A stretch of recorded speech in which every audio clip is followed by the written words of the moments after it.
I gave my husband an ultimatum. Either he cuts off his late wife's family, or we call off the wedding and go our separate ways. I, 25 female, am getting married to my fiancé, 29 male, in May. When we first got together, he told me that he was married from 20 to 22 years old to his high school sweetheart. We met when he was 25, but she passed of sepsis from a botched surgery. He didn't cope well and stayed in contact with her family, namely her father and two sisters, 19 and 24. It was a soft spot for me for a while at the beginning, because there was so much history they had that we would not have, and it was tough knowing that she was all around him.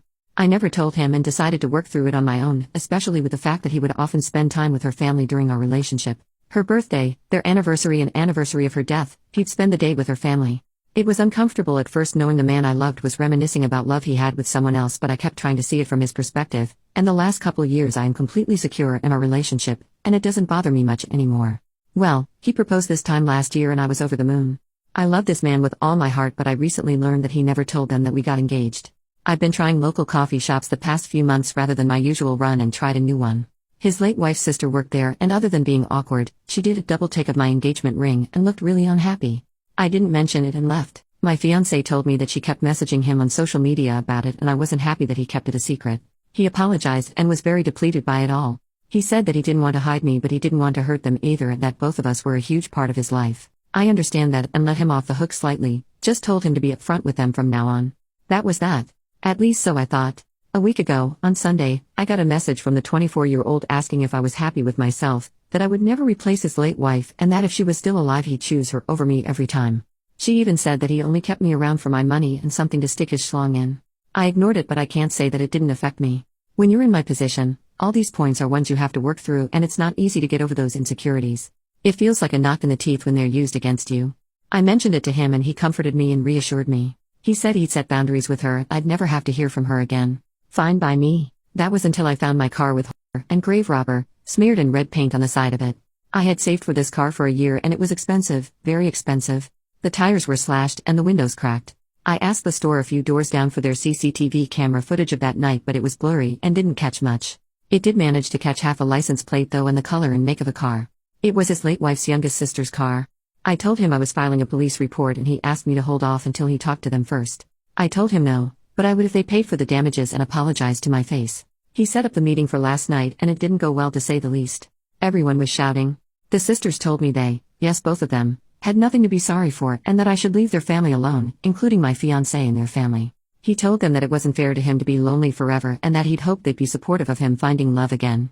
They told him he was betraying his late wife and that he never loved her if he'd marry someone else.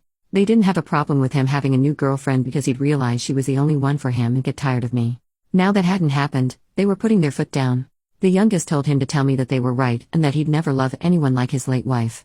My fiancé broke down at the table. I picked him up and made us leave. I told them I'd be filing a report and suing for damages, and the next time they saw us would be in court. When we got back and calmed down, I gave him an ultimatum. Either he cuts contact or we call off the wedding and go our separate ways. I wasn't going to live my life with this harassment and someday subject my children to their bullying.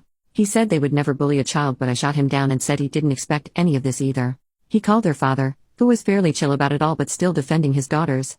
They say I shouldn't control him and that I'm horrible for cutting them off. I don't know what to do.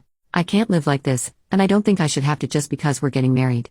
Small update to clear some things up before I have a discussion with my fiancé either later today or tomorrow about my ultimatum. I didn't sleep at all yesterday or the night before, for obvious reasons. There's a ding on my phone at least once an hour from them saying one thing or another, mainly the 19-year-old, and I don't know what they've told people, but I've got a message from one of their uncles and grandparents calling me horrible stuff too. So obviously they've been spreading what's happened this week and twisting it. I haven't blocked them because I want to gain as much evidence as I can for the inevitable case. Regardless of any outcome with my fiancé, I will be suing and filing a criminal case for harassment and vandalism and looking for a restraining order. I just haven't had the mental fortitude to do so yet. I'm hoping my fiancé will help me. I haven't spoken to my fiancé since the argument at the table, other than to tell him they go or I do. It was my choice to give him a couple days space to come to terms with everything, and I will contact him when I'm ready.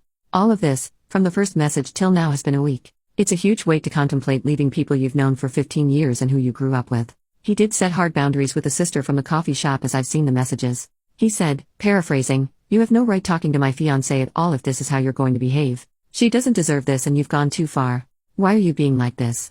And she responded with more name calling and back and forth. He ended by saying not to message me again and to make sure everyone else does the same. I was happy with that. At this point, only one person in that family had an issue, to my knowledge, so it was silly to have him cut all of them off.